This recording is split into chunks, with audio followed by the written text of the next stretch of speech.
कांग्रेस ने अभी-अभी अपनी दूसरी लिस्ट भी जारी कर दी है। इस लिस्ट में 7 उम्मीदवारों के नाम का ऐलान किया गया है। वो उम्मीदवार कहां से हैं, कौन हैं? बात करते हैं अपने रांची संवाददाता राहुल पांडे से। राहुल, किन-किन को उम्मीदवार बनाया गया है और कहां से उम्मीदवार बनाया गया है? देखिए आशुतोष जी, 9 उम्मीदवारों की घोषणा होने की संभावना जताई जा रही थी, लेकिन फिलहाल राष्ट्रीय कांग्रेस की ओर से दिल्ली से 7 नामों पे मुहर लगा है। अगर हम बात करें पाकुड़ विधानसभा क्षेत्र की, तो निशांत आलम को वहां से उम्मीदवार पार्टी ने बनाया। वहीं बरही से की बात करें तो अरुण साहू, बरही से उमाशंकर अकेला विधायक थे, लेकिन उनका टिकट काट के अरुण साहू को वहां से टिकट दिया गया है। अगर कांके की बात करें तो सुरेश कुमार बैठा को टिकट दिया गया है। पांकी विधानसभा से लाल सूरज, हालांकि पांकी विधानसभा से आज निर्दलीय के रूप में जो है यहाँ से जो पूर्व में नामांकन किया है। हाँ, नामांकन किया है। तो अगर डाल्टनगंज की बात करो तो के एन त्रिपाठी ने भी नामांकन निर्दलीय किया है और उन्हें उम्मीदवार भी पार्टी ने बना दिया है।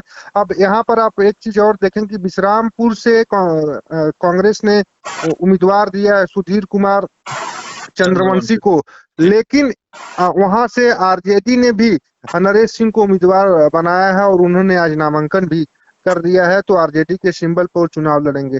वहीं पे अगर छतरपुर की बात करूं तो राधा कृष्ण किशोर को उम्मीदवार बनाया गया है, जो कि हाल ही के दिनों में कांग्रेस में ज्वाइन की। तो इस 7 उम्मीदवारों की सूची कांग्रेस की ओर से जारी फिलहाल की गई है, लेकिन इसमें आप नामों को देखेंगे तो इंडिया गठबंधन में अब फिर से एक बार दरार दिखाई दे रही, क्योंकि विश्रामपुर से आरजेडी भी चुनाव लड़ रही है और अब वहां से कांग्रेस का भी उम्मीदवार होगा। अब छतरपुर की बात अगर करें तो कांग्रेस के उम्मीदवार राधा कृष्ण किशोर तो होंगी। क्या आरजेडी छतरपुर से समझौता कर लेगी या नहीं करेगी? लेकिन फिलहाल की जो तस्वीरें दिखाई दे रही हैं कि 7 सीटों पर उम्मीदवार की घोषणा हो चुकी है और जिन लोगों की उम्मीद थी कि उन्हें उम्मीदवार बनाया गया, उनकी उम्मीदों पे पानी फिरता दिखाई दे रहा है, क्योंकि बरही जो विधानसभा सीट थी वहां से उमाशंकर अकेला 2019 में बीजेपी से आके कांग्रेस के टिकट पे चुनाव लड़े थे और जीत भी हासिल की थी। लेकिन अब वहां से अरुण साहू को टिकट देकर पार्टी ने साफ कर दिया कि उमाशंकर अकेला को पार्टी दरकिनार कर रही है और अरुण साहू को वहां से उम्मीदवार बनाकर चुनावी मैदान में उतारेगी। ठीक है राहुल, ये निशांत आलम कौन है? आलमगीर आलम के ये पुत्र है क्या? नहीं, निशांत आलम नहीं, श्रीमती निशांत आलम नाम है। अच्छा। श्रीमती निशांत आलम जो आशुतोष जी हैं, ये आलमगीर आलम निशत आलम है। हाँ, निशत आलम, क्षमा चाहेंगे, निशत आलम है। आलम की पत्नी है क्या? पत्नी है, जो पत्नी है। इस पे पेच फंसा था कि तनवीर आलम जो उनके बेटे हैं या उनकी पत्नी को टिकट दिया जाए। हालांकि सेंटीमेंट को जोड़कर इसे देखा जा रहा था कि अगर पत्नी को टिकट दिया जाता है तो एक कारगर साबित होगा, क्योंकि आप इससे पहले भी देखेंगे जब उपचुनाव हुआ था डुमरी में, तो डुमरी में उपचुनाव, हाँ, बेबी देवी को उतारा गया। तो एक तरह से सेंटीमेंट। ठीक है राहुल, ये अरुण साहू के बारे में कुछ बता पाएंगे जो उमाकांत अकेला पे भारी पड़े हैं, उमाशंकर अकेला पे, और सिटिंग कैंडिडेट का टिकट काटा गया है? अरुण साहू है कौन? अरुण साहू की अगर बात करें तो तिलकेश्वर साहू जो कांग्रेस के पुराने नेता थे और ये भी बरही विधानसभा से कई दफा तैयारी कर रहे थे, लेकिन इनकी हत्या हो गई थी। हत्या होने के बाद से उनके जो पुत्र थे अरुण साहू काफी सक्रिय राजनीति में रहे, अलग अलग दलों में वो जाते रहे, कभी आंसू में वो अपने मौका तलाशते रहे। उसके अलावा वो अन्य छोटे छोटे दलों में भी रहे। तिलकेश्वर साहू नाम से उन्होंने एक सेना भी बनाई थी, उसमें भी काम कर रहे थे। लेकिन चुनाव के समय से पहले लगता है कि 2 से 3 महीने पहले ही कांग्रेस में उन्होंने ज्वाइनिंग की थी और ज्वाइनिंग के बाद आप देखेंगे आज उन्हें टिकट मिला है बरही विधानसभा से। वहाँ के जो अच्छा ठीक है, बिट्टू सिंह भारी पड़ रहे थे, लेकिन अचानक, क्योंकि विदेश सिंह के पुत्र भी हैं, विधायक जो रह चुके हैं, पहले से भी कद्दावर नेता रहे हैं, और उन्होंने नामांकन भी किया और कह भी रहे थे कि कांग्रेस ने आधिकारिक ऐलान जरूर नहीं किया है, लेकिन उन्हें पूरी उम्मीद है कि कांग्रेस का ही सिंबल मिलेगा उनको। लेकिन इस पे लाल सूरज का नाम सामने आ गया। देखिए, अगर लाल सूरज की हम बात करें तो लाल सूरज का भी परिवार राजनीतिक परिवार रहा है और ये भी चुनाव से कुछ महीने पहले ही कांग्रेस में शामिल हुए थे और कांग्रेस में शामिल होने के बाद ये अटकलें लगाई जा रही थी कि पार्टी विधानसभा से, मतलब जो दल बदलू हैं, जो इधर से उधर आए हैं। आज हमने दूसरी लिस्ट देखी आसू की, वहां भी जो उम्मीदवार बनाए गए वो भी कांग्रेस से आकर के अचानक बने, जबकि बिरसा मुंडा पिछली बार कैंडिडेट थे। खैर, ये बताइए सुधीर कुमार चंद्रवंशी इनके बारे में कुछ जानकारी है क्या राहुल आपको? देखिए, सुधीर कुमार चंद्रवंशी की बात करें तो हमें जहाँ तक याद है कि 2019 के भी विधानसभा चुनाव में ये चुनाव किसी दल से लड़े थे या निर्दल चुनाव लड़े थे। और इनका अगर बैकग्राउंड की बात करें तो बहुत बड़ा बैकग्राउंड तो इनका नहीं है, लेकिन ये भी कह सकते हैं कि विश्रामपुर में काफी सक्रिय रहते हैं। और एक तरह से हमें मान सकते हैं कि विश्रामपुर से जो विश्रामपुर विधानसभा सीट है उसमें चंद्रवंशी समाज का जो वोटरों की संख्या है काफी रामचंद्र चंद्रवंशी वहां से हैं बीजेपी के, जो जी लगातार जी जीत रहे हैं पिछले 2-3 हाँ दफा से। जी 4 बार के विधायक हैं, हालांकि अच्छा। तीसरी बार बीजेपी ने उन्हें उन पर विश्वास जताया, लेकिन जो ये विधानसभा क्षेत्र है यहाँ पे चंद्रवंशी वोटरों की संख्या काफी है।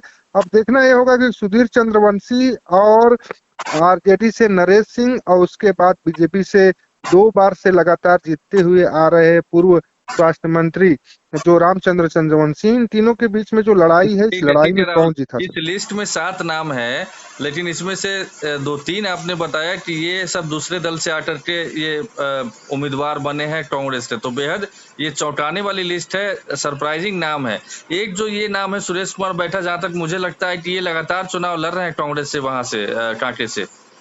हाँ बिल्कुल, अगर आप देखेंगे तो लगातार चुनाव भी लड़ रहे हैं और लगातार हार भी रहे हैं। इस बार ये माना जा रहा था कि सुरेश बैठा को टिकट पार्टी नहीं देगी, चंदन बैठा को पार्टी देगी, क्योंकि चंदन बैठा का जो बैकग्राउंड था, उनके पिता पूर्व में भी विधायक रहे हैं, हालांकि अंत समय में वो बीजेपी में चले गए। बीजेपी चंदन बैठा पर एक बार फिर से भारी पड़े हैं, जैसे ही हालांकि बीजेपी में भी कुछ ऐसी ही चीजें देखने को मिल रही है, क्योंकि कमलेश राम और जीतू चरण नाम में रेस थी और वहां पर जीतू चरण नाम बाजी मार गए और कमलेश राम ने बागी पर्चा भी भर दिया है। खैर, एक सीट जो 2 सीट है विश्रामपुर में, आपने कहा कि वो अभी जो आरजेडी की जो 6 सीट का अनाउंसमेंट हुआ था उसमें विश्रामपुर सीट भी थी, जिसमें पिछली बार के निर्दलीय विधायक को आरजेडी ने टिकट दिया है।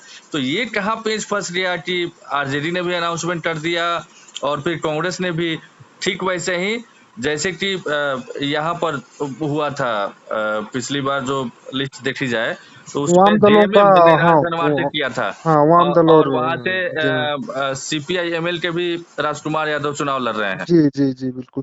तो देखिए, एक चीज यहाँ पे साफ समझ में आ रहा है कि इंडिया गठबंधन में जो समन्वय की बात कही जा रही थी कि समन्वय बनाया जा रहा है आशुतोष जी, लेकिन फिलहाल समन्वय कहीं से दिखाई नहीं दे रहा है।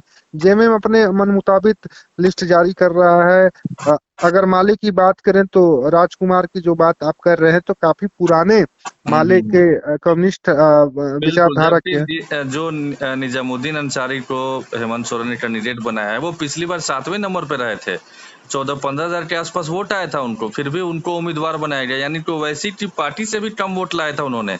लेकिन खैर, पता नहीं क्या समीकरण है, क्या स्ट्रेटेजी है।